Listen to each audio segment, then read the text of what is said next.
Defence Secretary Grant Shapps yesterday, well, he's got the whatever scared out of all of us now, because he's telling us we're living in a pre-war era.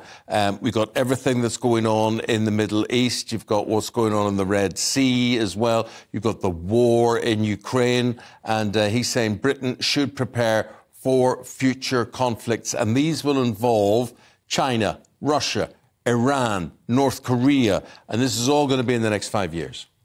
Britain has often accomplished the seemingly impossible before. Our history is littered with moments when we face down the threat and we have triumphed. But looking ahead, we are in a new era, and we must be prepared to deter our enemies, to lead our allies, and defend our nation. Well, joining us now is former chairman of the Defence Select Committee, Tobias Ellwood. Are we prepared, Mr. Ellwood, in your view? Good morning. Good morning. We're not, and yes, we have entered a new era of insecurity as nations, adversaries, competitors exploit perhaps the weakness of our rules-based order, which has progressively weakened since the Cold War, or our desire, our appetite to stand up to what's important to us. We've become a little bit complacent, a little bit risk-averse, too timid. We've lost our Cold War statecraft, if you like, which is why we've seen countries like Russia take advantage of that and move into to Ukraine, why we've seen Iran over years extend its proxy influence across the Middle East. And China is exerting ever more coercion over the global South. And that means the West is actually shrinking. The number of the democracies in the world is reducing. The number of authoritarian states is increasing. And the question is then, what do we do about it? As a P5 member of the United Nations Security Council, what have we done? In my view, we've actually taken a slightly back seat over the last 5 years for different reasons. We've focused on domestic matters. So I'm really pleased to see us take a bolder role in the Middle East, trying to put this fire out in the Red Sea, protecting international shipping lanes, and indeed standing up for the Ukrainians in stopping Russia redraw the map in Eastern Europe. Shapps told us, Tobias, yesterday, everything that we didn't want to hear. And you talk about we've taken a bit of a back seat in recent years.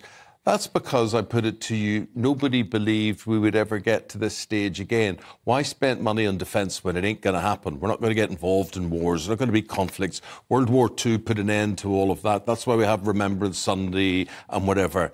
And goodness me, now it seems quite frightening that you've got the British Defence Secretary saying, look, it's highly likely there'll be conflicts and it's highly likely we're going to be involved in them in the next 5 years.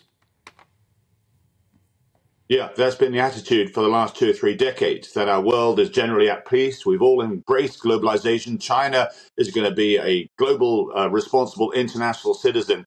And we know that isn't happening. We know how dangerous our world is becoming. Unfortunately, what we're not seeing is our armed forces, our defense posture grow to protect what's important to us. Really interesting to see the name of the task force in the Red Sea to protect international shipping. It's called Operation Prosperity Guardian.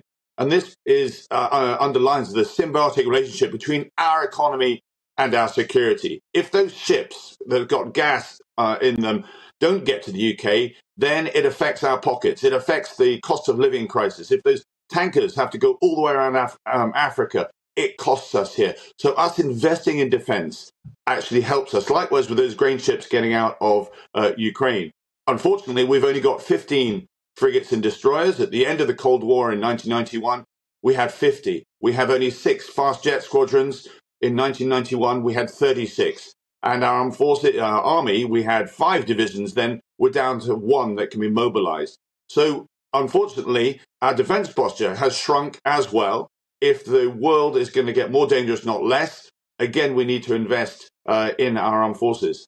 Well, General Lord Richard Dannatt would certainly agree with you. He's written into the Times today calling for 3% of GDP to be spent on defence. I think Rishi Sunak's committed so far to about 2.5%. But how do you justify, how do you pay for that? I mean, we've already got a tax burden at a record post-war level. We've got an NHS in crisis. We've got schools that are falling down with all the RAC crises there. Where on earth are you going to get the money for? Because defence is hugely expensive.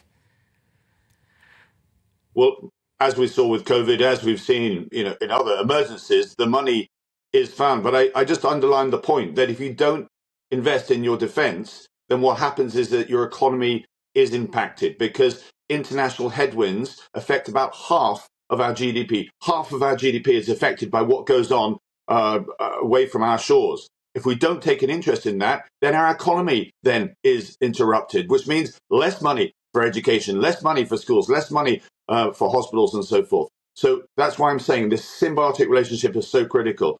It's 1939 again, in my view, where that big question, do we want to step forward? Do we want to be a convening power, not necessarily do all the heavy lifting, but certainly encourage other nations to stand up as a force for good?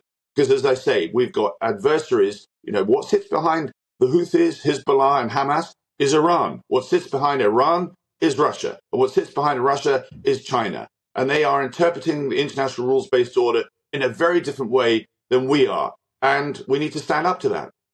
Well, that is a sobering thought in which to leave things. Tobias Ellwood MP, thank you